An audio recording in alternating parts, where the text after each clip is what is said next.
Do you have any idea what water tastes like? Take a moment to think about that. It's so ordinary and routine that we don't usually give it much thought. I'm not referring to the water you accidentally swallow while swimming in the ocean or in a nearby pool. I'm talking about what's considered the purest form we can easily get today, bottled drinking water. To me, bottled water has a very unique taste. I can easily tell bottled water from tap water, and I can even distinguish between different brands, somewhat like a wine enthusiast would distinguish bottles of Chablis. I can also tell when a bottle has been left open for a while. There's something about the taste, or maybe the lack of one, that sticks with you. This isn't a strange superpower, it's just a little quirk I've noticed over the years, especially recently. None of my friends or family know this about me, not even my wife, and that's where this story starts. Last year, my wife Lauren started buying these little squeeze bottles with flavor additives for water bottles. Supposedly, the flavors were meant to add a zing to plain water. I'm personally not a fan. To me, it tastes like someone chewed gum, spit it into the bottle, and shook it up. Anyway, she thought she'd try them out on me. I tried it and told her I prefer my water pure. She didn't get the joke, so occasionally, she sneaks the flavored stuff into my bottles. This has been going on periodically for a few months now. I try to be polite, but when she isn't looking, I swap the water back to the unflavored kind. Then, at our annual summer barbecue for the entire neighborhood, something happened that caught me off guard. I was busy grilling on 3 grills, focused on the steaks and burgers, when Lauren walked past and handed me a bottle of water. At parties at our place, I avoid alcohol, so I carry a water bottle all night. I took a sip without thinking and immediately knew it was one of her flavored bottles. I didn't swallow it. Instead, I bent down to check the propane tanks, discreetly spitting it out so nobody would notice. It wasn't the blackberry flavor that made me spit it out, it was something else. There was a faint metallic taste and a hint of something that reminded me of sulfur. I didn't know what it was, but I wasn't going to swallow it. I left the bottle by the propane tanks and went back to grilling. But something felt off, a warning bell sounded in my head. I casually looked around at the guests scattered in the backyard, laughing and eating. Everyone seemed busy either chatting, devouring food, or splashing in the pool. Everyone, that is, except Lauren and Bob. They were seated together on a lounge chair, sneaking glances in my direction. What's that about? I thought. They seemed to be having a serious discussion, occasionally looking over at me. And how did Bob end up here? I don't recall inviting him. Bob's one of Lauren's co-workers who lives nearby and recently started showing up at gatherings. I hadn't thought much of him before, but now, alarms were ringing in my head.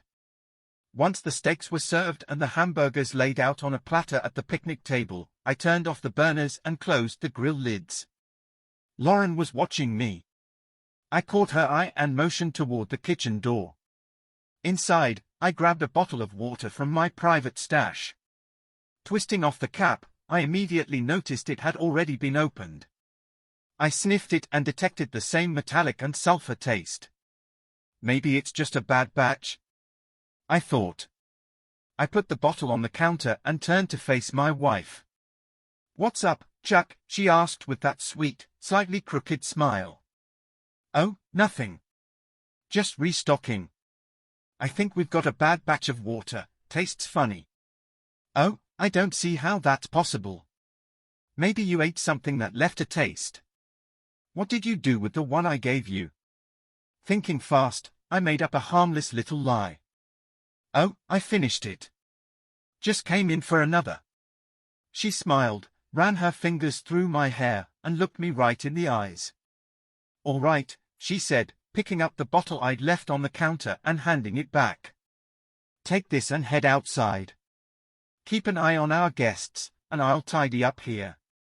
As I walked down the path to the pool, Bob got up and went inside.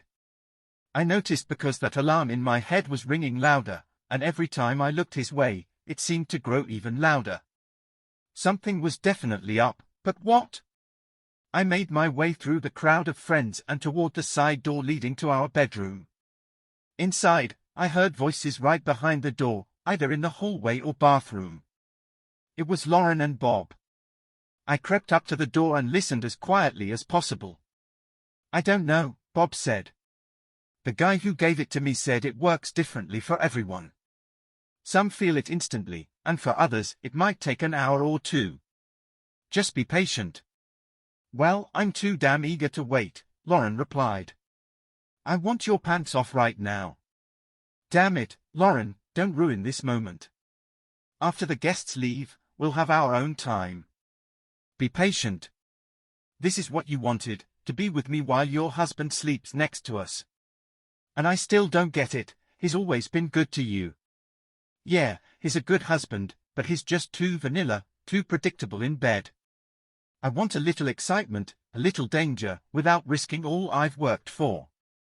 And you, sir, you're that bit of danger I crave. Definitely not vanilla. Well, I don't want to lose you over this. And note to self, never cross you, you have a nasty side. Then, if you want me to wait, you'll have to kiss me now to tide me over."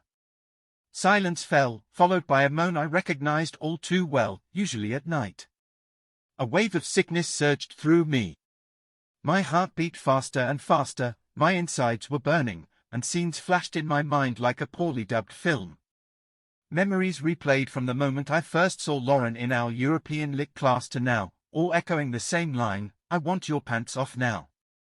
My head felt close to exploding. "Can you at least wait until your husband's asleep?" Bob asked quietly. You bet, lover," Lauren whispered back. "Now get out before we get caught." I slipped back out the side door and didn't return to the party. Instead, I walked around to the front steps, needing a moment alone to process everything I'd just heard. For reasons unknown, I still had the water bottle I'd grabbed from the fridge just minutes before my life shifted. As I pieced together what had been happening and what might have been in the water, I threw it into the yard. I sat there alone for a long while, nobody disturbing me. Memories of the past mixed with anxiety for the future, as thought after thought raced through my mind, trying to make sense of it all. I knew what was happening now, but I needed to figure out what was going to happen next. It was time to stop the games that had been played at my expense and inflict some serious damage on those responsible. One of the culprits was my wife, at least for now, but not for much longer. After that, my attention turned to the water bottle I tossed onto the lawn. A plan began to form, and a smile crossed my face. It was time to get up and take action. I picked up the water bottle and headed back to the party. Gathering all the calm I could, I found Lauren and said, "I need to run out to get some beer. I'll be back in a few minutes." She placed her hand on my shoulder, asking, "Are you sure you're okay to drive?" I looked at her and replied, "Yeah, I've only had water. I'll be right back." I turned and walked away, leaving her standing there. Just as I was closing the garage door, I spotted Bob approaching her. In the garage, I poured out half the water bottle, added a few special ingredients, shook it up, and set it in the console's cup holder. Before heading to the liquor store, I had to make a quick stop at the pharmacy. I recalled that my grandmother used to keep something in her medicine cabinet that she'd used to threaten us kids, ipecac syrup, she'd call it. I knew better than to test her on it, so I was well aware of its purpose. Now, it was exactly what I needed.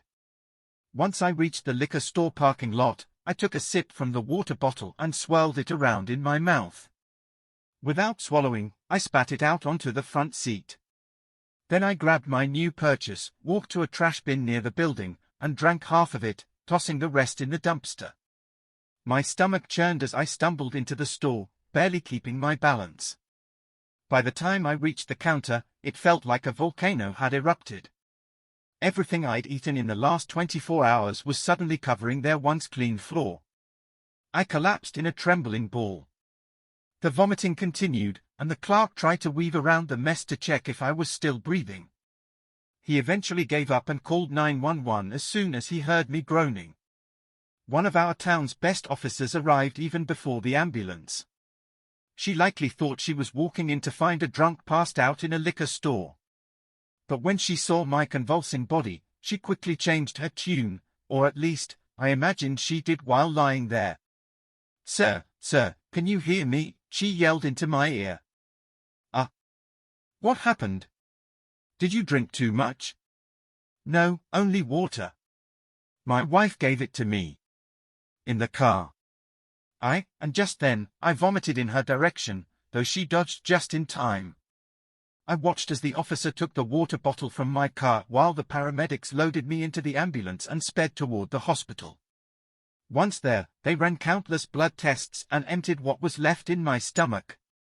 I passed out after they shoved a tube down my throat and into my stomach.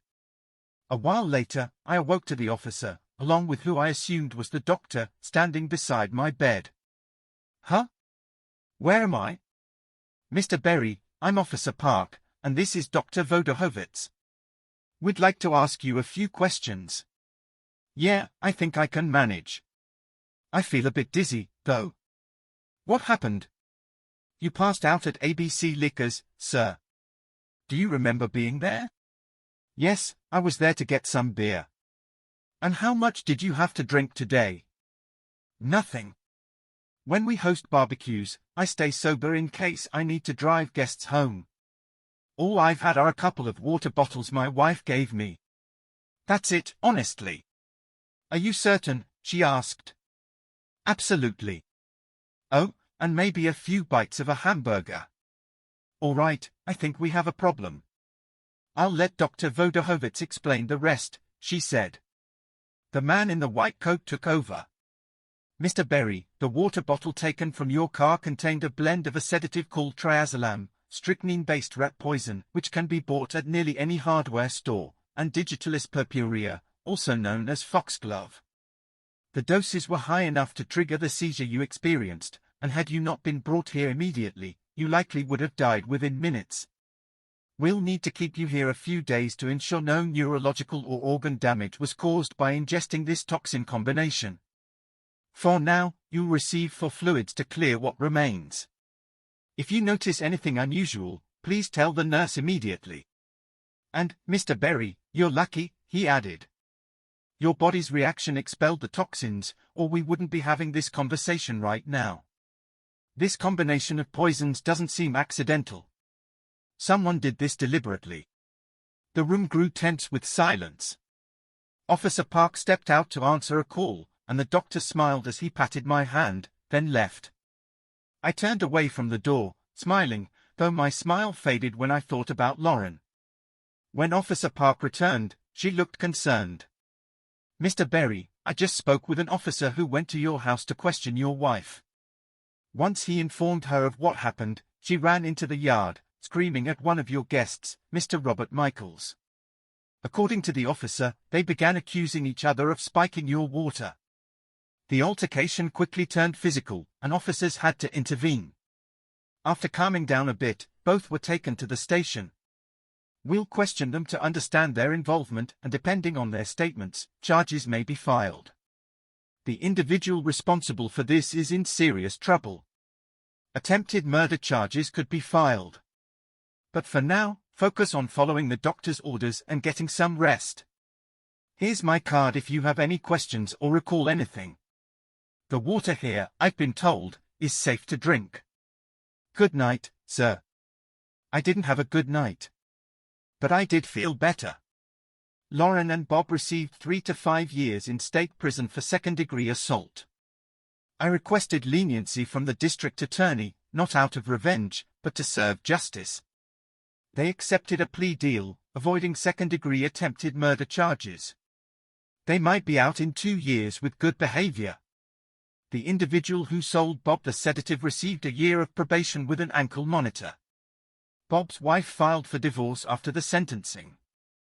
Everyone at the party overheard Lauren and Bob's accusations against each other about spiking my drink and their affair. Word spread quickly. I'm divorced now, too. The only time I saw Lauren was about 30 minutes after sentencing. She apologized 1,000 times. I asked if this was her idea of a little excitement, a little danger. I haven't seen her since. I haven't spoken to Bob, either. I'm waiting until he gets out of prison for a real talk, or maybe a heart-to-heart involving a baseball bat. Now, every time I drink water, it leaves a bitter aftertaste.